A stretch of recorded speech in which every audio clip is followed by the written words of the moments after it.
किसी से भी हद से ज़्यादा उम्मीद मत रखना साहब, क्योंकि लोग आपको उतना महत्व कभी देते ही नहीं जितना आप समझ लेते हो। नाराज तो हमसे खुशियां ही होती हैं, क्योंकि गमों के इतने नखरे नहीं होते।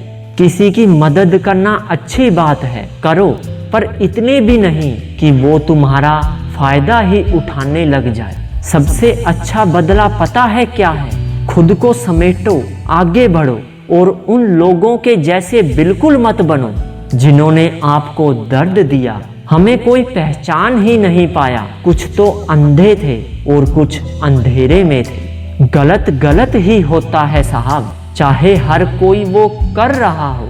सही सही ही होता है, फिर चाहे कोई भी वो ना कर रहा हो। बुरे वक्त में जो इंसान आपका साथ छोड़ देना, तो पक्का ये मान लेना कि वो इंसान आपके साथ कभी था ही नहीं। आप ये मत सोचना कि आप अकेले हो, बल्कि हमेशा ये सोचो कि आप अकेले ही काफ़ी हो।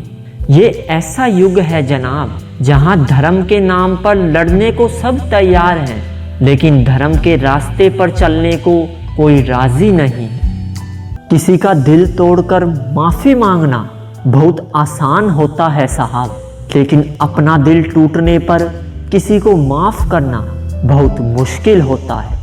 माफ़ी मांगने का ये मतलब नहीं है कि कौन सही है और कौन गलत। माफ़ी मांगने का असली मतलब ये है कि हम उस रिश्ते को खोना नहीं चाहते। एक कड़वी सच्चाई ये भी है, जो सबका साथ देते हैं वो लोग अक्सर तन्हा रह जाते हैं। अपनी जुबान की ताकत उन माँ बाप पर कभी मत आजमाना साहब, जिन्होंने आपको बोलना सिखाया है। जिंदगी जीने के तरीके को यूं मोड़ दो, जो तुम्हें नज़रअंदाज करे उसे नज़र आना ही छोड़ दो। रिश्ते निभाने के लिए बुद्धि नहीं, दिल की शुद्धि होनी चाहिए साहब। सपने जब टूट जाते हैं और अपने जब रूठ जाते हैं, तब बहुत तकलीफ होती है। हकीकत तो कुछ और ही होती है। हर हंसने वाला इंसान खुश नहीं होता। मतलबी लोगों को सिर्फ मोबाइल से ही नहीं, अपनी जिंदगी से भी डिलीट कर दो। छोटी सी होती है ये जिंदगी, इसे हंसकर जियो, क्योंकि लौटकर सिर्फ यादें आती हैं साहब, वक्त नहीं।